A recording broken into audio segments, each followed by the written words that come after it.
Hello everybody and welcome to today's Nobody Spent episode, and have I got some news for you. Today we've got the Season 2 blog, and there's a couple of bombs in this blog, oh my goodness me.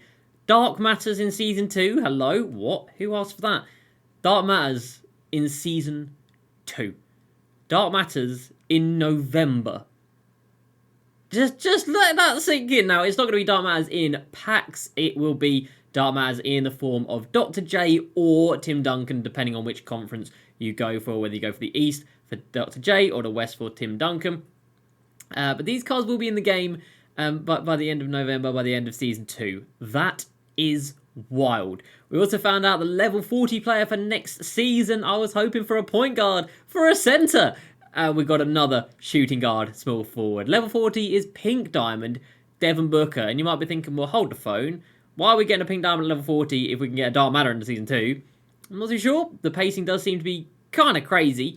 But we'll break down the entirety of the blog, and I'll be honest, there wasn't really that much to break down. This game mode is very much all about trophy cases, and there wasn't really much 2K could say about the trophy cases. So break down everything from the blog, and kind of decide what we're going to do.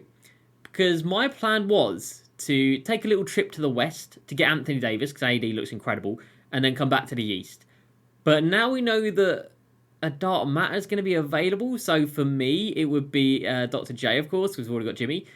Do we stick with the East and get Dr. J as one of the first people to get a Dark Matter? Or do we go to the West and get AD just because he's one of the best power forwards for quite some time? That is a tough decision. So let's jump into it. If you're new to the channel, subscribe for the daily videos and check out facebook.com/JDCrossover for the daily streams. What day is it today? It's Wednesday. We didn't get anything new today. We've got some new exhibitions, which I haven't actually haven't done yet, but I will. In terms of playing the game, oh boys, I've been playing. I am putting in the work. We're up to 45 stars in NBA Champs Domination. Yeah, yesterday I hadn't started it. Now we're at 45 stars. I've been putting in hours, man. I want to get 21 more stars, so 7 more games. Gets us a Hoff badge pack, and then we rock and roll into all-time domination. If you've not seen all-time before, here's what it looks like. You get 8 tokens, 400 MT, and then a ball for some reason. You play against some pretty damn good teams. A lot of diamonds, a lot of opals. Look pretty scary. You get a current trophy case pack, a historic moments for your 3 wins in each division.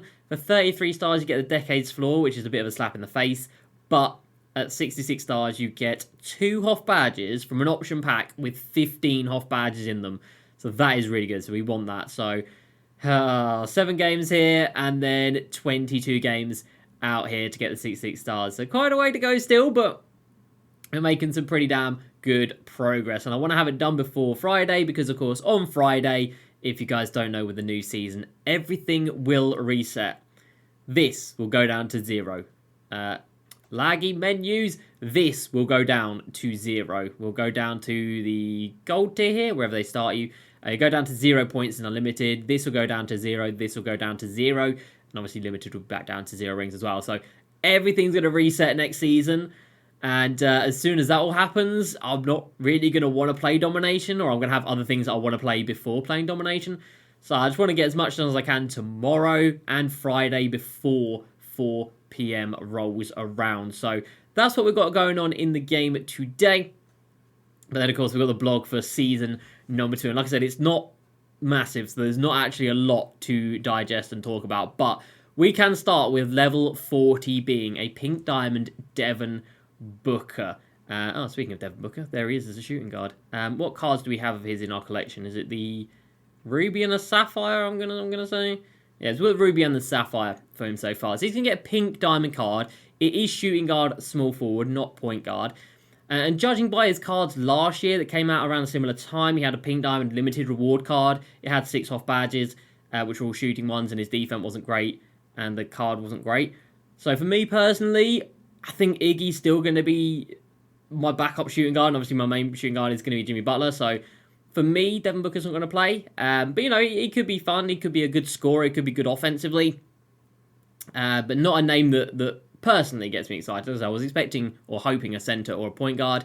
We get another shooting guard small forward, which I feel like we've had a lot, but we add another one to that list. So Devin Booker is your level 40 card. 2K then go on to say that level 1 is a free agent Nikola Jokic, so celebrate that one. Level 32 is Intensity Zion, untradeable as well. So the card that you can buy for 5,000 MT, I'm just going to have a little guess. Amethyst Zion. Yeah. The card you can get for like 3,000 MT is going to be untradeable level 32 reward. I'm not sure why they've done that, but I guess they want people to think that they've earned a Zion Williamson, but that seems a little bit lackluster, but we move on. We then talk about moments. So moments agendas are going to be coming to the game. Obviously now the NBA is back. Happy days. Moments agendas are coming, but then more importantly, every Wednesday in the skills challenge section, which is this challenge right here, we are going to get moments of the week, or moments rewind is what they're calling it, but it's basically moments of the week. We're going to get moments of the week with playable challenges. That is music to my ears, man. Actual games to go in and play and have specific requirements for moments requirements. That is brilliant, and you will get, what do they say, moment reward players for that as well. So that is very good news. So every Wednesday we're going to have something to do now. So Tuesday gives us a Tuesday takeover player, and Wednesday will give us the moments group as well. And then Friday's takeover player doesn't really matter unless they change the requirements. So that is a big old dub. Then we talk about a trophy case. Now, obviously, we've got an opal. A few other people do. Not loads of people, but a few people have got opals. It's still an incredible grind to get an opal. But for next season, there are going to be over 10 Centerpiece Exchange cards available. Now, let me break down how it's going to, or my interpretation of how it's going to work, because they don't specifically say, but I think I've got a pretty good idea of how it's going to work. So, 2K are adding one Centerpiece to Triple Threat Online Co-op. I think they realised that nobody played it. I definitely didn't. I think they realised nobody played it, so they've had to put a Centerpiece in here to get people to actually play this game mode. So with that being said, there's one there, and they said there's over 10. So my guess is there's 2 in every game mode. So Clutch Time will have one at 50. Triple Threat Offline will have one at 125. Unlimited will have one at 3,000 points. Clutch Time Online at 50 wins. Triple Threat Online at 50 wins. And then I think the 11th one, which makes it over 10, will be Triple Threat Online Co-op. They might put one in Limited as well. But I think there's going to be either 11 or 12 centerpieces available next season, of course. That is how a Dark Matter will be available, which is crazy. They then say there's going to be a Halloween event, which is cool, but we'll have to wait for that. And that is legitimately it. That's it. That's the entire Season 2 blog. Usually the Season 2 blog says things about the token market. They didn't mention the token market. Usually it mentions things about the exchange. You didn't mention about the exchange. Usually it mentions about the reward cards. Obviously we don't have them anymore, so they can't mention about those.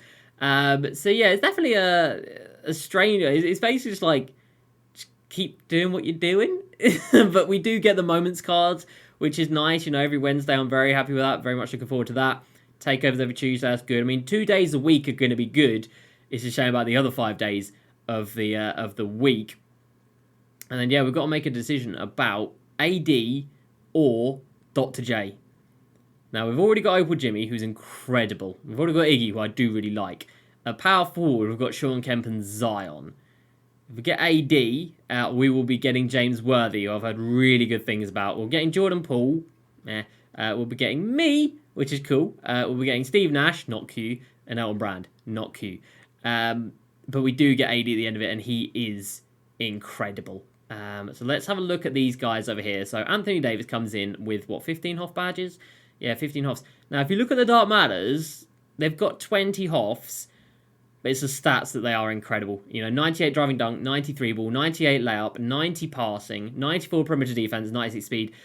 I mean, you're going to get this card in November. I mean, does it raise red flags about the pacing this year? Yes. Yes, it does. To put this into some perspective, last year, our first Galaxy Opal was available December the 20th. So we obviously got this card in October, and it is October the 19th today. So we're 2 months ahead of the schedule in terms of Opals. A Dark Matter is going to be available by the end of Season 2, whether it's Tim Duncan or Dr. J. It's going to be available by the end of Season 2, which is the end of November. The first Dark Matter added into the game last year was Gary Payton, even though he was a really bad Dark Matter because he didn't even have a quick jump shot. It was still on normal. But that was the end of January. But then the first actual proper Dark Matters was mid-February, All-Star break, Kobe, Westbrook, and T-Mac. So we're going to be, you know, about 2 months ahead of Dark Matters as well. Now, if you're thinking like, well, hang on, what does that mean for Invincibles and Endgame cards? Well, last year, the first Invincible card was Shaq, who was released in May. That means that in March, we could be seeing Invincible cards, and the first Endgame card was Magic Johnson, who was released in June. We could be seeing Endgame cards in April. That's a little bit scary, isn't it? So this year is really accelerating at a scary rate of knots. It is just the one Dark Matter. I don't think the game mode adds in Dark Matters for packs yet. Don't see that. Do they even add in opals in packs? Bearing in mind we're still only grinding for a pink diamond at level 40. Does everything else stay level 40? And do they just allow the people that grind out the trophy cases to eat? That doesn't really sound like 2K. Whenever you can get a card via a collector level or via a grind, there's usually an alternative in packs the next day. We had it last year. Dirk at the collector level, 4,000 cards, was great, and then within a couple of days they added a better version into packs or whatever they did. It was something around that time. They didn't let you have. I think it was Invincibles actually. I think it was Invincible Dirk, and then a couple of days later Shaq was released. So they don't usually let people enjoy having the grind. But this year, maybe they're changed. I don't know. But for us, the Western Conference looks good. The Eastern Conference does not look good. We've only got 2 out of 3 of these teams here, which is bad. And we've got over 3 on every single team here. We've got 3 teams here on 8. We've got no team here above. We've got 1 team on 6, 1 team on 5, and another team on 5. So Eastern Conference looking ropey. So I think my mind is made up. But if you can convince me that Dr. J is going to be more worth it than AD, by all means, have a go. And then for our team, for 250k, which is going to be, towards the end of Season 2, I don't think the Dark Matter will be available by 250k. We'll have Jimmy, Scotty, and AD as our 2, 3, 4. So we'll just need to have a 1 and a 2. And, could Dwayne Wade still be viable at the end of November? Absolutely, he could be. Could KG still be viable by the end of November? I think he probably could be as well. So we could rock with those guys until the end of the next season. But I feel like, just think about the names who aren't in this game yet. Shaq, Kobe, D-Rob, Hakeem, Kareem, T-Mac, Giannis, KD. There's so many cards that haven't been released yet because they keep doing this stupid 3-person drop with then just 5 other players in it. And I'm not talking about Series 1 cards. I know Giannis has got a Series 1 card, so is KD, but they ain't good cards. I'm talking about promo cards. There's so few cards in this game at the moment. It's crazy. So I don't know how things are going to pick up in Season 2. I don't know what it's going to look like. But Season 1, we smashed it, and Season 2 looks like we're just going to have to do the same thing over again. But Wednesdays will at least have some excitement. So let me know down below how you feeling about Season 2. Dark Matters are available, and level 40 is Devin Booker, and Moments of the Week on every Wednesday. They are basically the only 3 takeaways from today. But I think Moments of the Week is great. Level 40 Devin Booker is meh. I don't think it's really got that much excitement, but if you want to use them, have at it. And then, a Dark Matter being available is wild. We won't be getting one in Season 2. And if people do get it, then goddamn, fair play to them. But that's going to do it for me today, everybody. Hope you have enjoyed. See you next time, and peace.